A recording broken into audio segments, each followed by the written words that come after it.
Hi, I'm Saren. And I'm Ray. We're your Spider Baby hosts from To Know Her Is to Fear Her, a Spider-Woman podcast, as well as proud members of the collective. You're listening to Capes and Lunatics. Gimme, gimme. Hi, this is Phil, and I'm here to make sure you know all about the Capes and Lunatics Patreon. Don't miss out on all new episodes of Wade's World, Boob Windows and Long Boxes, our Hard R movie reviews, and so much more, all completely uncensored. Access starts for as little as $1 a month, full videos when you pledge $3 a month. Check us out at the link in all of our show notes, or just go straight to patreon.com/capesandlunatics. Hope to see you there. This is Luca Perich, and you're listening to the Capes and Lunatics podcast. Recording has started.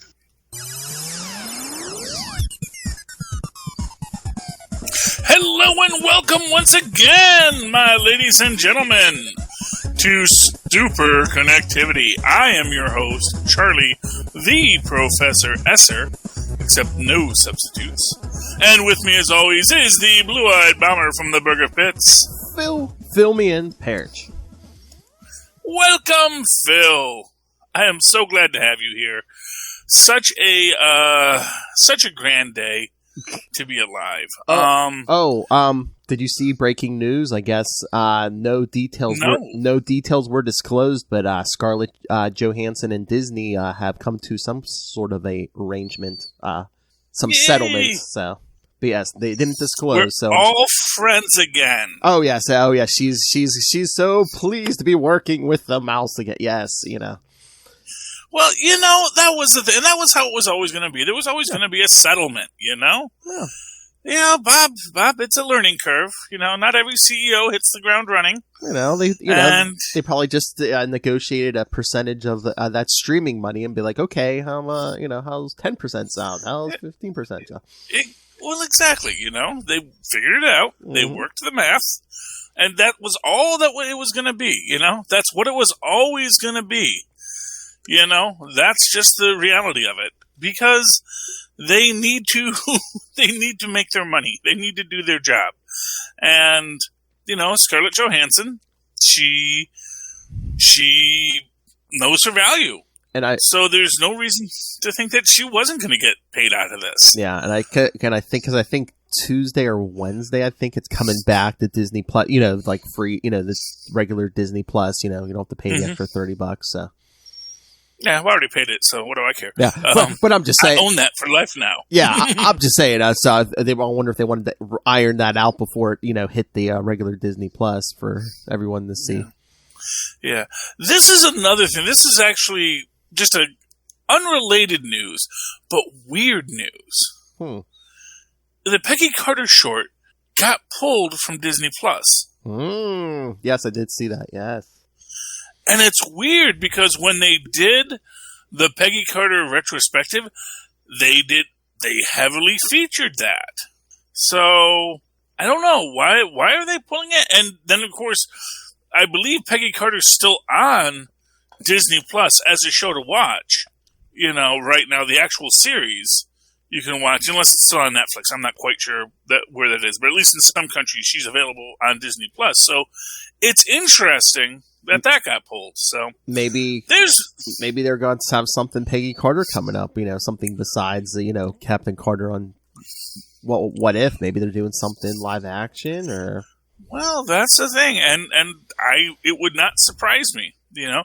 There was talk, I mean, it's one of those, it's like just complete rumor that, you know, when we get to Multiverse of Madness that they'll have Captain Carter in there. Oh, maybe. You know, we'll get that. We'll be testing that She-Hulk effect there because you got to get her that 7 feet tall, or that next Ant-Man movie. I mean, Quantumania. Kang's supposed to be in it, and they use the quantum realm to time travel in Endgame. So maybe there's time travel involved in Quantumania.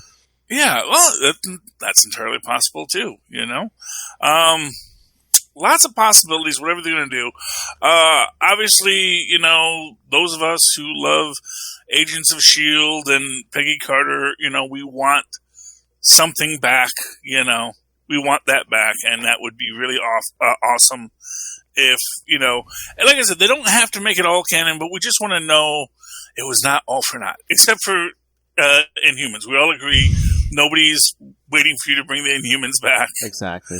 That's okay.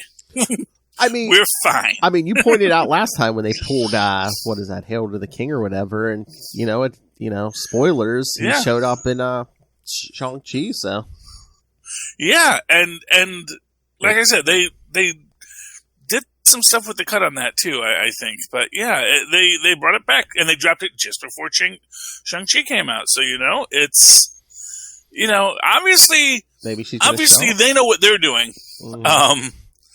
And that was the other reason why, it's like, I think Chapek needed someone to sit him down and say, look, it's not widgets, it's people. And when you're talking to people, you had to deal with people. So that's what it's going to be, Mm-hmm. And so they got through it and they went through it and it worked out okay. By the end of the day, I'm actually pretty happy about the whole thing. But, who's having a bad day, Phil? Who? Everybody on Stargirl. Oh, yeah. You're caught up, right? Yeah, I just watched the last episode today. Yeah. Well, actually, not everybody on Stargirl is having a bad day. One person had a very good day. And may well be the only member of the new JSA left. Because we see that I know Wildcat quit last time, mm-hmm. and we have this whole thing with Eclipso basically manipulating everyone's minds, as he does. We see that the cosmic rod is not. It's got only so many charges left, boy. That's I've seen that before, but it is the how that's working there, and man, at the end of Our Man's story, he smashes the hourglass. It's like, man, they're just all gone now. It's kind of sad, really, when you think about it, but it is where we're at with this right now. This is where everything falls apart. But the one person who did not fall apart, Phil, who's the one person who did not fall apart? You're talking about who Beth. Proved? You're talking about I'm sorry? Beth? Are you talking about Beth? I'm talking about Dr. Midnighter. Mm-hmm. Yes, the real hero, who just did the whole "I'm not afraid of you." Your powers come from fear and self-loathing. Guess what? I eat that for breakfast. Well, yeah, I don't know if it's the same here, but in the comics, like to fully take you over, Eclipso needs you like good and angry. So he was trying to make Beth angry, and I think it backfired in his face.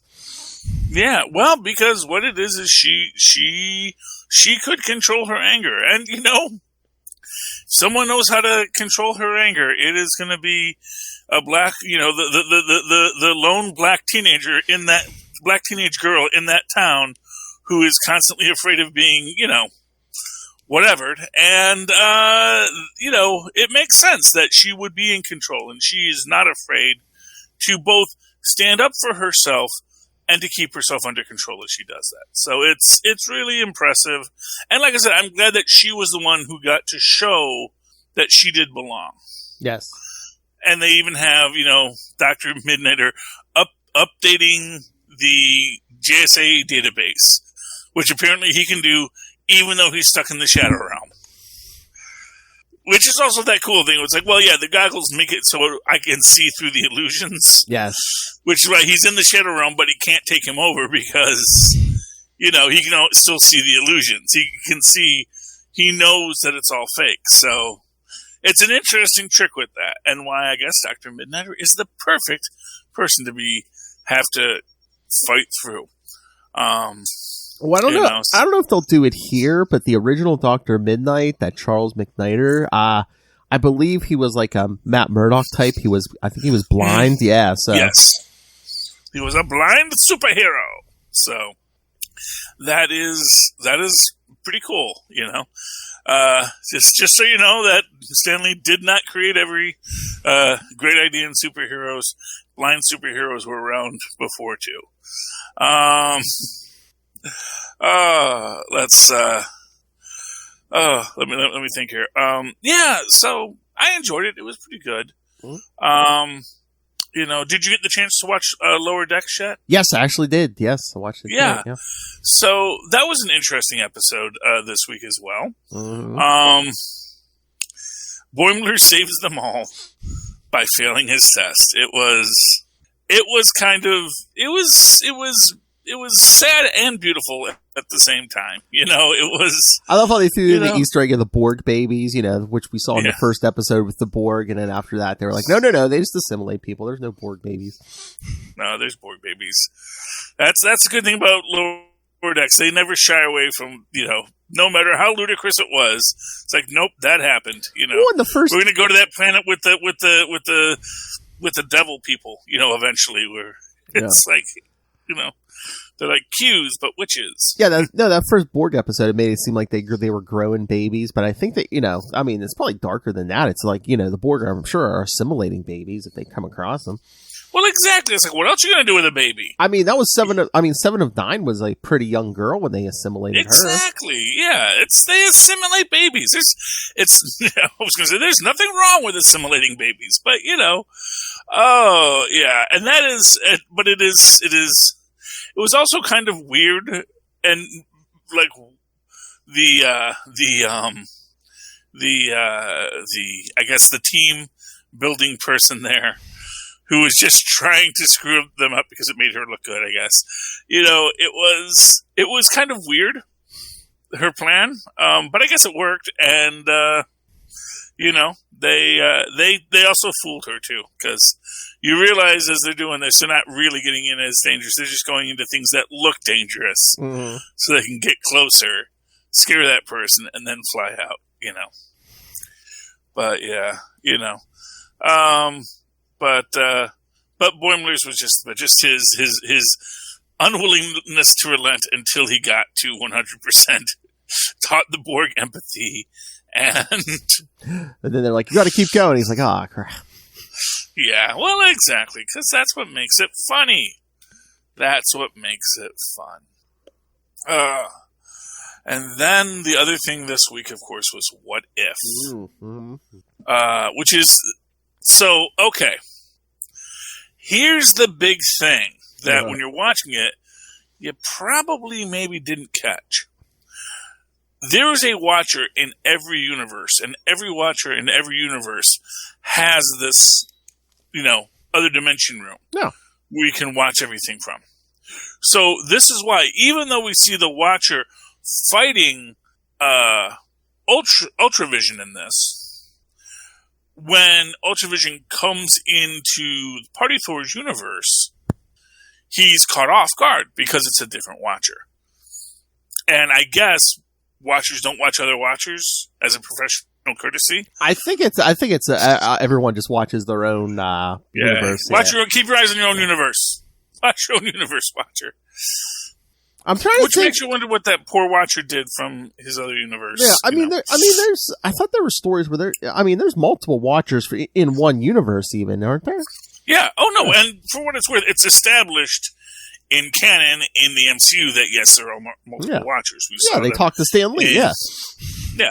Well, not only that, when Ego, does that thing, you actually see them on the home world of Watchers getting celestialized there. So, that was but it's interesting, and it's interesting how the story goes, where it's just he gets fully uploaded, and really, what it kind of seems like is just no one else was in the room. It's like Wanda isn't there, Pietro isn't there. Maybe it's the one where he doesn't adopt Wanda and bring Wanda and Pietro into it. Maybe. Because, of course, and I guess maybe within that is just this idea that, because in this one we see he was still trying to access the nukes, so maybe he hadn't come up with the Sokovia plan yet. Maybe. Or he just had a different plan, But the funniest part, the darkest comedy, is when Thanos shows up and he just cuts him in half with that laser. People were very upset about that, and I don't necessarily know why. So there's 6 ways you can play this. And the first one I will even say is he has the Mind Stone, which controls minds. So as soon as Thanos shows up, guy can't do anything because he's holding him in place with his Mind Stone. So, and that's the thing. One thing we know is that the Infinity Stones do not give you protection against other Infinity Stones. That's why Captain Marvel, who is powered by the Space Stone, and Scarlet Witch, powered by the Mind Stone, were able to really hold their own against Thanos with a few of the Infinity Stones, because he's just himself, because the stones don't work against other stones. That's the big reveal in that. And you got to be aware. I mean, you could be taken by surprise. I mean, look, Iron Man, Spider-Man, and the Guardians almost got that gauntlet off his hand, before he snapped. Mm-hmm. Oh yeah, and yeah. Well, that's the thing. It's he was his power, and comic book Thanos would never do that. It's like comic book Thanos gets beaten a lot. He had a helicopter. He got beaten by Squirrel Girl. Okay. And that is just the God's honest truth of it, okay? No matter what you want to do, it's comic books. There is power sap and power seep. And yes, when he's supposed to be the biggest, baddest guy in the universe, he seems like he can beat anyone. And then, no, he's not anymore, because he's a comic book character. And none of these characters have consistent power levels. And one thing about villains is they always lose eventually. Mm-hmm. So, yeah, that didn't bother me at all. No, I liked it. I thought it was funny. Yeah. Because it is... Now, of course, the biggest question that, of course, everyone complaining about that is, how did he get the other stones? And I actually think the answer is... Because because remember, this is Age of Ultron. This is before Doctor Strange, if I remember correctly. I think so, yeah. Yeah, because Rhodey gets injured in Civil War, and that's the stuff that Doctor Strange is looking at when he goes. So at this time, the Time Stone is held by the Ancient One. Mm-hmm. And here's the idea that in this moment when Earth has been completely nuked, what if the Ancient One goes to Thanos and says, I know you have the gauntlet, you have the only power that can stop him. I don't know. It'll cost half the universe, but you know what? Maybe it'll save all the universe. Maybe, but Thanos seemed pretty surprised to see him. Yeah, that could have been it too. In which case, yeah, it's just the nuclear bombs going off. Obviously what happened is that in the destroying of the planet, people started going a little nuts and worrying about this. And, there's lots of things that could have happened. In this case, maybe at this time he got the orb before it went to Xandar. People were saying, well, how did you get the orb? How did he get the Tesseract? Because these were all in places that we later see Thanos destroying. There's also the question of how did he get the Soul Stone? Who did he sacrifice if he didn't sacrifice Gamora? And the first answer is probably Nebula. And the more... I think he just threw Squidward over. I forget that guy's name. And it's funny because Squidward has a nose. So it's like calling a noseless villain Squid. It's a very prominent feature on Squidward's face is his nose. It's Tony Stark. It was on the fly. Come on. I know. It's like, I'm sure there are times where he just stays up at night and says, what did I call him Squidward? Squidward has a nose. It doesn't make any sense. If Squidward has a nose, you must acquit. But, I get the feeling because, obviously he does because that's a question, if you go to Vormir and you make the sacrifice, oh, you didn't love him that much. It's like, what do you mean? He's like, I don't know. I mean, you liked him a lot. You were a good friend of yours, but that's not the thing you cherish most. Oh my god, that's a funny meme I saw within the last week. It's like Red Skull and Vormir, and he's like, "Welcome, son of," and he sees it's Steve Rogers. He's like, "Son of a bitch, it's you." Well, I mean, that happened. Oh, I was reading an article when Ultron and the Watcher were fighting through those alternate realities. We see that one where it looks like Steve Rogers is getting sworn in as president. They said one of the writers, I guess, she made a pitch for an episode and they didn't do it. I don't know if they said it because it would be too much like dialogue and like no action, but she wanted to do an episode almost like The West Wing where like Steve Rogers becomes president and stuff. I'd watch it. Oh yeah, I'd watch it too. Yeah.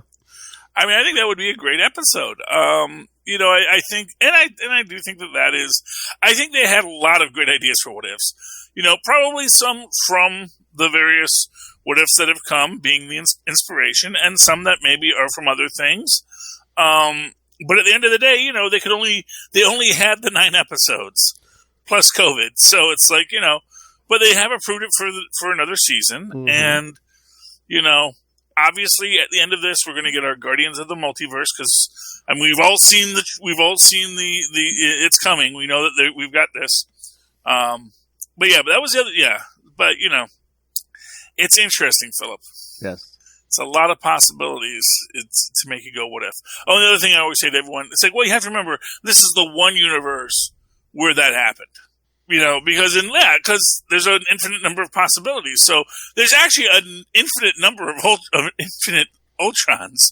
Because there's one in which, not infinite Ultrons, because there's one in which Thanos shows up behind him and just snaps his neck from behind before he can react. That's the thing. It's like coming at him from the front was the mistake. You had to come at him from behind. You had to be sneaky. That's the trick. That's the trick. So is he just going to travel from universe to universe conquering? Like that original universe where we saw Black Widow and Hawkeye, was he ever going to go back there? Or was he just like, my drones are here. I'm just going to keep plowing ahead and never looking back? Well, right now he hasn't really formulated his plan yet. True. But now he's excited because, he has to have his big Watcher fight, which I loved, by the way. Because this was a kaiju fight, Mm-hmm. Got these two cosmically powered beings just throwing hands, and for what it's worth, the Watcher clearly holds his own against Ultron, even with the Infinity Stones. But you do see fear on his face at one point. It's just like, I'm sure it's probably like, it's like the Hulk in beginning of Infinity War. It's like, this has never happened to me before. Yeah, but you know what? Because he doesn't really fight that much. Who's gonna pick a fight with a Watcher? Well, again, too, there's not even a lot of beings who can detect him if he doesn't want to be detected either. Exactly. Although at the same time, it's like he's used to having that upper hand, and the problem is that obviously Ultron is very good at figuring things out. But he has limitations, and that's really what it's all going to be about. Because it's your basic problem. Why? Now it's cool that because he is actually Infinity Stone powered, he actually could do a lot more than he's doing. But because he doesn't take the kind of damage that Thanos does with it, So he's literally just going in and smashing things. He's not even using half the stones when you think about it. He's not manipulating time. He's, I guess, manipulating space and then just punching things. Is that going to be his big downfall? Is like Ultron doesn't have, let's say, the imagination of like an organic being? Well, it's that, he's not going to be able to think beyond, because that's the thing. If he wanted to completely undo the universe, he just needs to snap. Mm-hmm. Either that, or he realized that if he did that, the damage would destroy his body, and that could be the other thing. He already knows that. Oh wow, if I did that, that would utterly decimate my body. Doesn't really serve me a purpose. Then do not use all at once. Do not use all at once. Yeah. Interesting. And then you have the other question about whether or not his stones work in other universes, but I guess they must be working to some extent. But then again, you have this idea that as he's coming from that universe, maybe he's bringing sort of a pocket of his universe with him, and maybe that's going to be part of his undoing. That the stones won't necessarily work in other universes, because that's the thing: is every universe he goes to, there are Infinity Stones. True. So really, all you need is someone else to put on the Infinity Stones. And, now it's a fair fight. Or unless he's using the Mind Stone or something, and like Watu's not going anywhere. They're just fighting, and that's in that original dimension or whatever. I mean, it's a possibility, you know. I mean, I like to think, although one of my favorite things of that is when he's punching the Watcher and the universe keeps on changing. Yes. It's like all of a sudden you're in New York and you're in Wakanda. Yes, and it just reminded me of when and if you ever watch Villain Pub, and Batman's punching. I think it's Batman's punching Joker, and he's punching him back through his different incarnations. So it's, you know, it's Jared Leto, it's Heath Ledger, it's Jack Nicholson, all the way back to Cesar Romero. It was great. But anyway, yeah, but that's What If, and that's the big news out there today. I want to talk some comic books, Phil. Sure. What would you like to talk? We got Black Cat, we got Thor, we got the Marvels, Winter Guard. I read The Amazing Spider-Man. I don't know if you want to save that or not, but, you know. Maybe we'll save just the Spider-Man for Sunday with Lilith. We can do that real quick, but everything else, let's. Okay, what did you think of Thor? Oh, you know, poor Odin. By the way, misleading cover. They were not frost giants. There was not Loki and Miles Morales fighting for their lives. I was going to say, disappointing. I got the different cover, but it was also misleading. There was no hammer in this issue. Yeah, well, that's the big reveal at the end, you know. Yeah, you know, it's neat. They're covered in blood. Yeah, and it's interesting, you know, Hela, the daughter, sent away. Mm-hmm. Or not Hela, but Angela, the daughter, sent away. And it kind of reminded me of Hela, you know, and just that idea that, you know,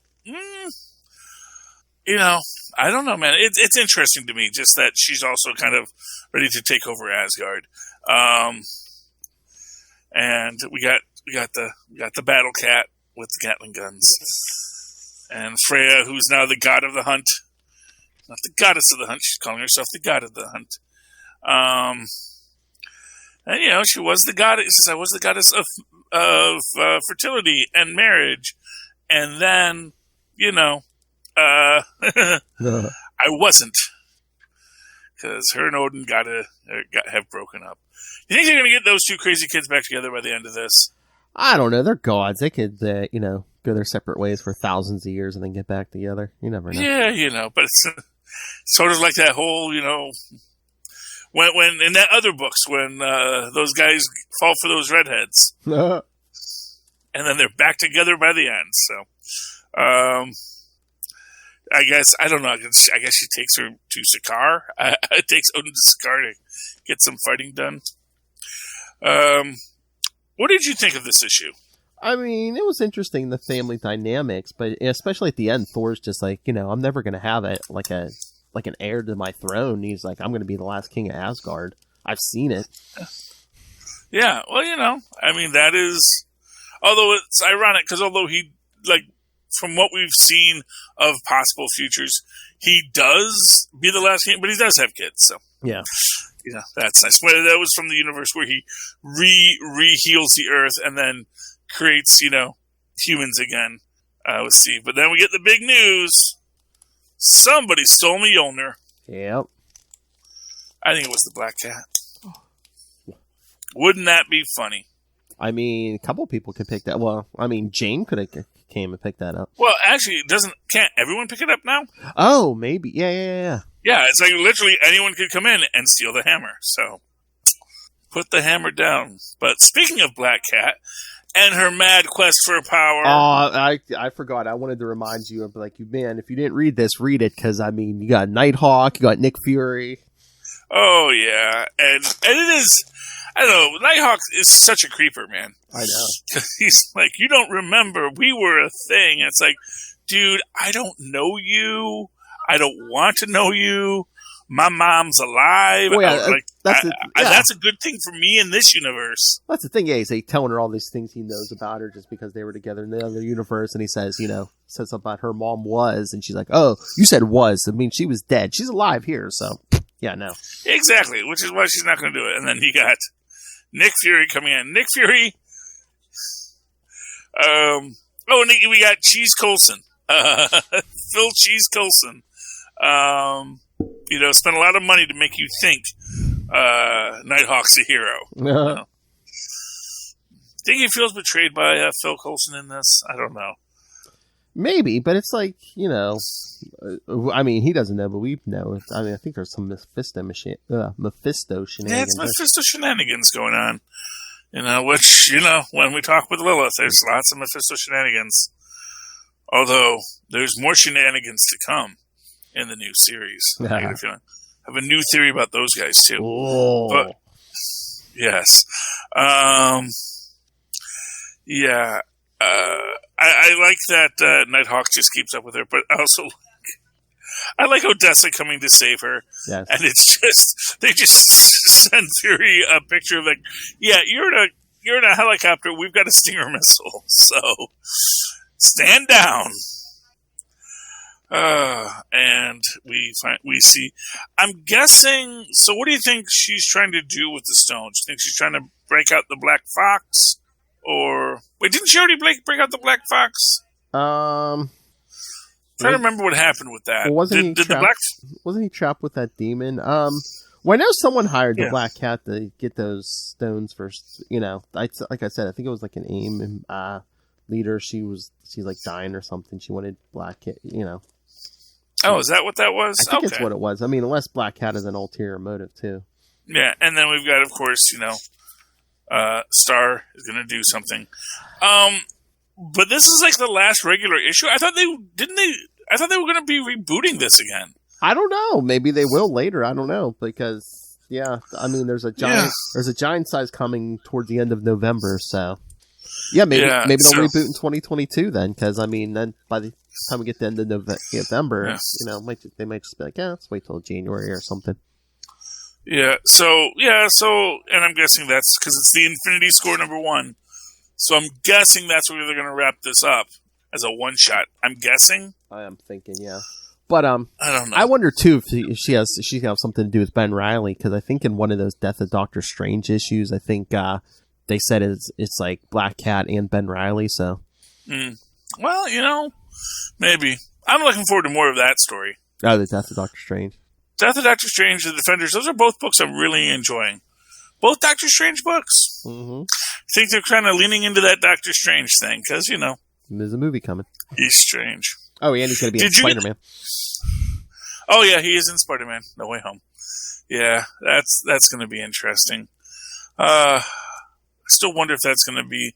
Like I said, this part of me just feels like we're just all misdirects, man. Yeah, even if it's not him, he has his own movie coming, though, too, next year, so...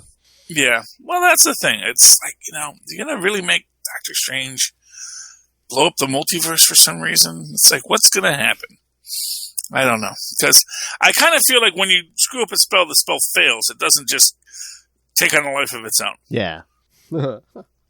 Anyway, unless you're actually bringing some sort of thing into the universe, then maybe it's pushing itself out, but I don't know. Did you read The Marvels or Winter Guard? No, but please tell me about them. Okay.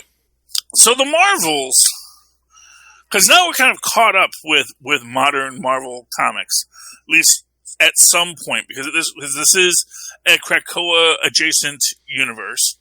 We have the big black dome. So this is what's interesting. There's a big black dome over Senkong, and then we get this little David Bowie looking guy. Maybe Doc Hammer looking guy. I'm not quite sure. And he's like reading a book about what's happening, and he's sort of narrating it. And then he's like, "Oh boy, when Warbird and Arrow are making plans to get her arm fixed, he's like, oh no, that can't happen." He conjures a harp and strums it. I do not know who this guy is, but I am really fascinated by whatever the heck he might be. Look at this guy. Oh yeah.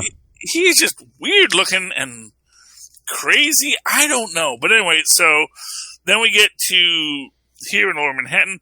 We get this guy, the white guy on the white motorcycle, the guy all dressed in white on a motorcycle. His name is Ace, and Spider-Man knows him. It's like, but weren't you, like, involved in gang stuff? It's like, how did you such a sister? He's like, Rosie's fine.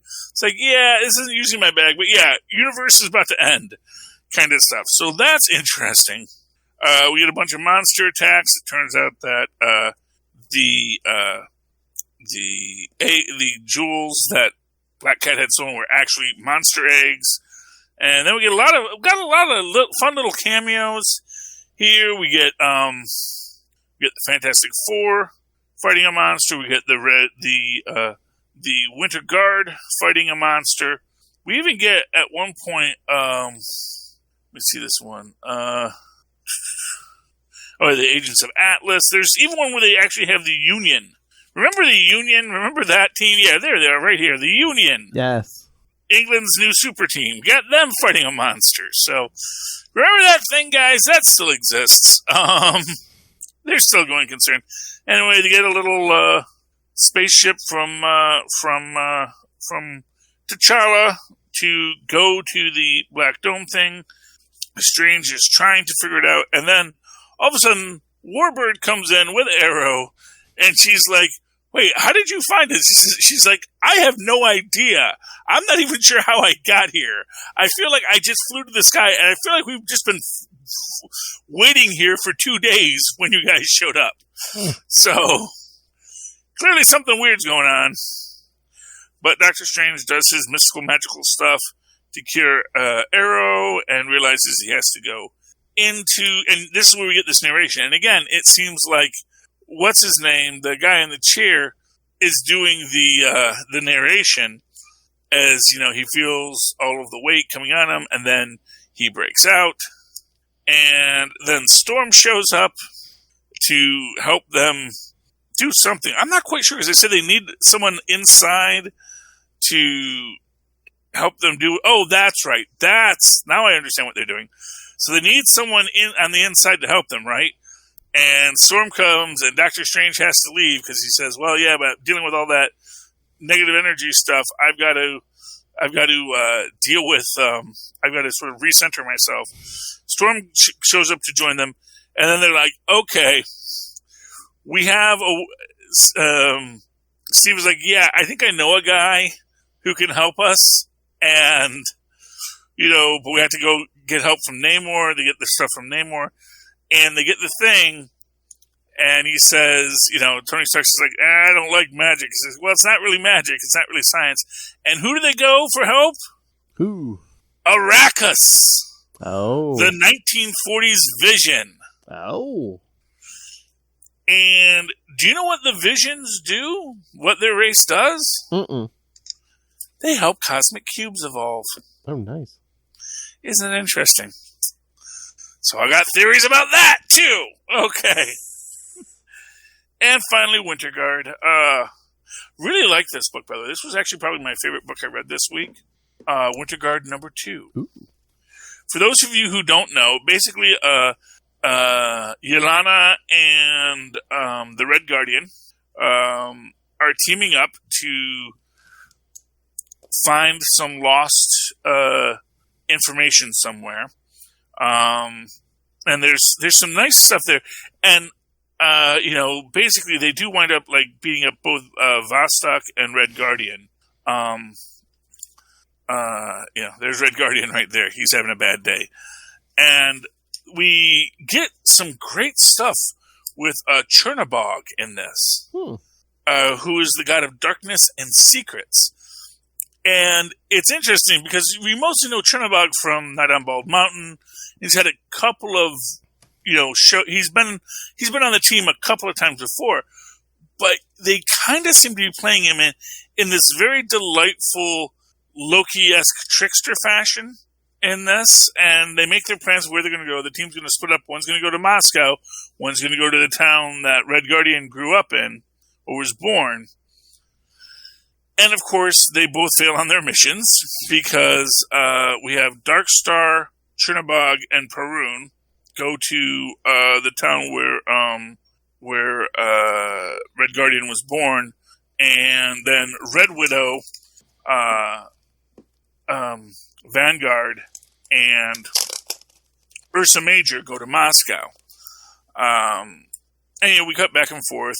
And Perun is like, oh, hey, there's a big storm coming. And, no one is listening to him. He says, I am a god of storms, and I tell you, there's a dangerous storm coming. It's like, and this dam will not hold, He says, but I see the church is on high ground and fine. It's, this goes into the story, of course, Yelena very easily, defeats, well, not so much defeats, but gets away and gets from the team. And by the way, in this, there's also this whole thing where before he left, Red Guardian said, well, of course I was able to defeat you all so easily. I have, one of you is working with me. You have a traitor in your midst. So they're all playing mind games, as it were. The dam, of course, breaks. The Winter Guard has to be the heroes, and that's pretty good. Yelena tries to get Mikhail, Ursa Major, to look at one of the data things that they're looking for. Says this was the first one that we got. You know what it's like to do the dirty work and then, have them sell you out for it, So that's interesting. And like I said, in the end, they both escape. And actually, you find out that Red Guardian was in the town the whole time and is actually still there even as he walks away. And they just can't find him because he's that cool. And then we find out that there's one who has what they're looking for, another one of these data packs. And, of course, it's Vlad Tepes. Oh. And he will give it to the Russians for a price. Bum, bum, bum. Oh, hey. So, yeah. I was going to say, I almost forgot. I should mention the 10th anniversary issue of Miles Morales' Spider-Man, number 30. Oh, yes. I did not get the chance to read that. That must be why he's on all these covers. And then he's not in the books. Yeah. They're doing, I guess they did, Marvel. Yeah, it's 10-year anniversary variants. Yeah, I mean, there's 3 stories in this. It's pretty funny. Like, the first one, it's like him in his new costume, and he's stopping this guy in Mandroid armor. Mm-hmm. Who I forget where he said he bought this. The guy just buys this Mandroid armor, and Miles is like, "What are you doing? You're like trashing the place." He goes, "I'm trying." He was trying to stop the local taco place because he's like, they're using frost giant meat. I don't know if they found a dead frost giant during War of the Realms, and this taco place is using frost giant meat. Oh goodness! Well, it's magically delicious. But yeah, then it's just so he stops that guy, and then he helps these little girls find their dog. And he's still in time for his date. Yay! But at the end of the first story, continued next month, his date's about to get interrupted by Taskmaster. Oh, good old Taskmaster. Why not? Yeah, I don't know. Maybe someone hired him. But yeah, next month it's going to be Miles versus Taskmaster. Well, that's always fun. And then the second one's kind of cute. Miles, I guess, gets to host Sunday Night Live. Oh, wow. Sunday Night Live. Oh, why not? And it's just like him going around town, and like towards the end, he gets to save the guy on the show who was playing the Vulture from the actual Vulture. Yeah, the Vulture does not like his character being maligned. No. And then the last story is supposedly set 10 years in the future. I guess Peter Parker's dead or something, and Miles is like telling this little... Well, there's this group of teens breaking into a store, and there's 3 of them, and the girl, she's like, I thought I could talk them out of it, and Miles is giving her, the old Spider-Man always talked about power and responsibility, and, give him the old, you gotta do what's right. Do what's right. Well, that's cool, man. Yeah, it was a pretty entertaining issue. I'm sure. Well, yeah. I actually, like I said, if I had more times, I did not even pick up my books until today. So, I got to do all that reading. In the hours between work and when we started, which we started a little late, so that's good. But that's everything, Philip. So, if people would like to reach out to us, talk to us, tell us how awesome we are or how lousy I am, how can they do so? If you want to get a hold of us, any of us, you can always email us, capesandlunatics@gmail.com, or call the voicemail 614-382-2737. That's 614-38-CAPES. And the easiest way to find all our social media, a link to our YouTube channel, our Patreon, very important because we're all paying for this ourselves now. Please subscribe to the Patreon if you can, or the merch. We have a new store. We have the same merch. Some extra merch may be coming soon. So yeah, find links to everything at Linktree, linktr.ee/capesandlunatics. And, of course, you can always write to me in that old-fashioned email way the way our mothers and fathers once did at superconnectivityblog@gmail.com. That's superconnectivityblog, all one word, at gmail.com. And, of course, follow me on Twitter, as I live tweet all sorts of things when I feel like it, which is actually almost never, because there's never a time when it's on and I can get the channel in. And it's a lot of stuff. But I try to. I really do, and I want to. But if I do ever do that again, you can find me at Charlie Esser. But CharlieEsser. Look for the two E's in the middle. For quality. Bing! Thank you, Maz. All right, ladies and gentlemen, that has been another episode of Superconnectivity. I hope you enjoyed it. I certainly did. And I really hope you come back again next week and super connect with us once again. Good night. Good night.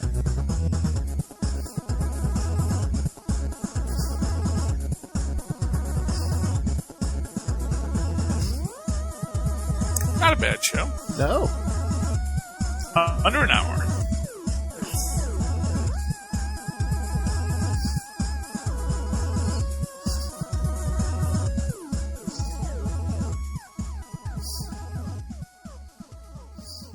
Aloha.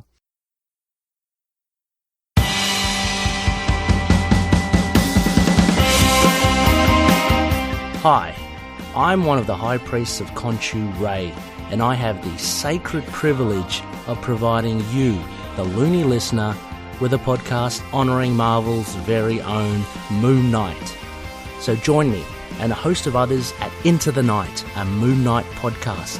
Follow us on Facebook, Twitter and Instagram, or support the show by becoming a Patreon member. Into the Night, a Moon Knight podcast. It's time to get your Khonshu on.